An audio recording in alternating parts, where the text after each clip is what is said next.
What's going on, guys? Today is a very special New Year's Eve episode of Strange Garage, and I'm going to take a little bit of time and show you guys how to make custom t-shirts.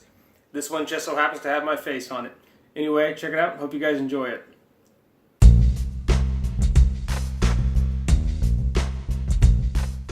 So this image started out its life as an awesome little bathroom headshot that I got.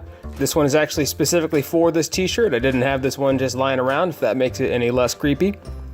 Now I hopped into Photoshop, and under the image adjustments tab I did desaturate, and then again in image adjustments I did threshold, and it took a little bit of finagling to get it the way I wanted it, but eventually I was able to get pretty much exactly what I was hoping for. Now the way that we're going to actually get the image onto the t-shirt is we're going to use Ironon Transfers. Now there's two completely different kinds, and it all depends on the type of shirt that you're putting it on. So since this is a dark shirt, we're getting the dark transfers, and so it's like a white vinyl. And so the image that you want, you print it just directly onto this, and that's the way it goes onto the shirt.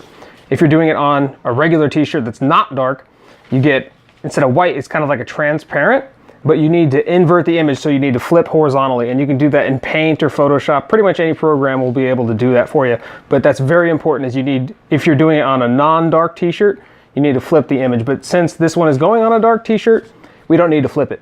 Also, there's no text, so it doesn't really matter. If it's backwards, nobody's really going to notice. Once you have the design the way you want it, all you got to do is print it out. Now keep in mind, this is only going to work for inkjet printers. If you try to use a laser printer, it's actually just going to destroy the iron-on, and it's not going to work at all. The next step is throwing the vinyl directly onto the Cricut machine, and the way that works is it actually measures the little black line that's on the perimeter of the image, and that way it knows where the cutting head is, and then it proceeds to cut out the image.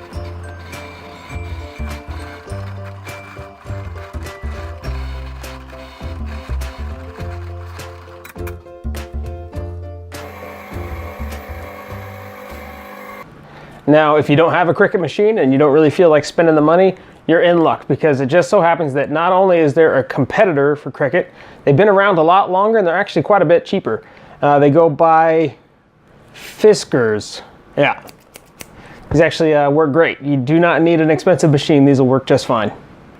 At this stage, I can't really tell you what you should do unless you get the exact same iron-ons that I get. So really, you're going to want to follow the instructions that are on the packaging. With these ones, it says to preheat the iron to cotton setting, we're using no steam. While it's preheating, you go ahead and you peel the vinyl back, and you put like a transfer paper over the top of it, and that's going to protect the actual iron-on from sticking to the iron, because it will without that paper.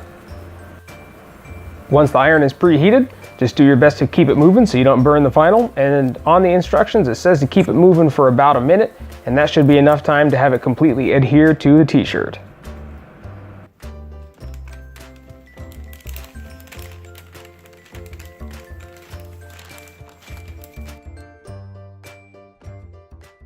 Now, some of you are probably thinking, okay, cool, you made a t-shirt with your face on it.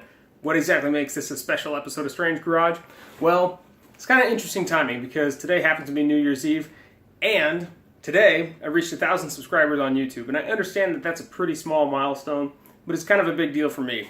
Now, from the bottom of my heart, everybody who watches my videos, everybody who's subscribed to my channel, I really appreciate you guys, and I really appreciate all of the feedback that you guys are giving me. It's a big deal. I can't thank you guys enough. Now, the more subscribers and the more viewers that I get, the more YouTube encourages me to make better content. Now, without you guys, I would just be posting lame stuff all day long, and I know that I probably still am, but you guys make this all worthwhile, and I owe it all to you, so thank you, and I hope 2018 is everything you guys want it to be.